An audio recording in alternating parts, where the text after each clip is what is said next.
सही में कुछ शक्तियाँ उसमें थी? क्या वो जादूगर था जो ये दुनिया को नष्ट करने वाला था? ये एक ऐसे काला जादू, ब्लैक मैजिक की बात है जिसने पूरे परिवार को बर्बाद कर दिया था और भी न जाने कितने परिवार की जिंदगी लेना बाकी था। भारत एक इस देश है जहाँ पे आप भरोसा करें या न करें, लेकिन लोग आपको उसके सकंजे में लेके ही जाते हैं। यहाँ पे किसी की भी कभी भी ना कभी अंधविश्वास के कारण बलि चढ़ जाती है, और इस बात का शिकार बना है मध्य प्रदेश के रहने वाले बृजलाल चोपड़ा। उसका बीमार पुत्र ठीक होता ही नहीं था और परिवार वालों को ऐसा लगता था कि उनके बेटे के ऊपर कोई काली शक्तियाँ घूम रही है। वो लोग उनके बेटे को पास में रखते हुए एक कबीला के पास लेके गए जहाँ पे काले जादू से कुछ भी कर सकते हैं, लेकिन वहाँ पे जो बना हो सुनकर आपके होश उड़ जाएंगे। कबीला के सरदार का नाम पार्वती था। वहाँ पे उनके साथियों ने ऐसी काले जादू की झाल बिछाई जहाँ से बृजलाल, उनकी पत्नी और उनका 10 साल का बेटा उसमें से बाहर ही नहीं आ पाए।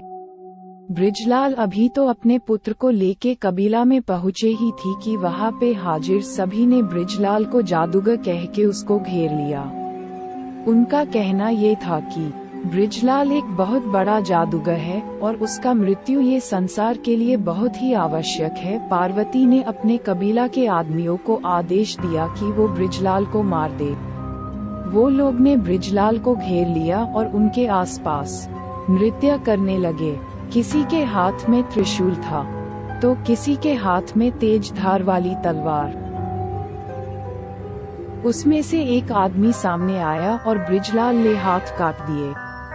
बृजलाल बहुत चीखा, बुमराडा किया, वारंवार कहता रहा कि मैं जादूगर नहीं हूँ, लेकिन उनकी चीखें उन लोग के गाने में और हंसने में दब गई।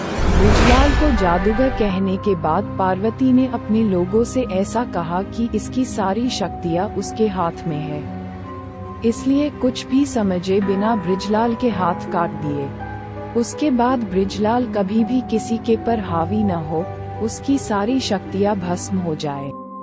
इसलिए वो दुष्टों ने बृजलाल को जिंदा जला दिया और देखते ही देखते बृजलाल का शरीर राख में मिल गया। ये सारा खतरनाक दृश्य बृजलाल के 10 साल का बेटा और उनकी पत्नी के सामने हुआ था।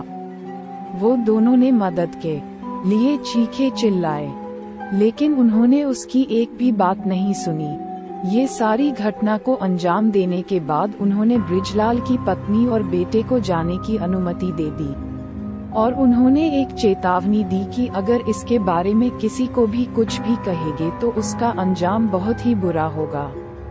अपने पति की मौत और पूरे परिवार को खत्म होता देख सुषमा पूरी रात पुलिस स्टेशन के चक्कर काटती रही। माँ पुत्र ने सारी बातें पुलिस को बताई कि किस तरीके से वो डाकन ने उनके पति को जिंदा जला दिया। फिलहाल लखनऊ की पूरी जमात और उनके सरदार पार्वती सहित पुलिस ने सबकी धरपकड़ कर ली और सुनने में आया है कि बहुत जल्द उन लोग मौत की सजा होगी। कानून इस घटना को किस तरीके से अंजाम देगी वो तो समय ही बताएगा, लेकिन इस घटना ने एक बहुत ही बड़ा सवाल खड़ा कर दिया है कि क्या सही में भारत में काला जादू होता है, और अगर होता भी है तो किस कारण से होता है। ऐसे ही हर रोज कोई निर्दोष की बलि चढ़ेगी। बहुत सारे सवाल है, लेकिन जवाब ढूंढना बहुत ही मुश्किल है।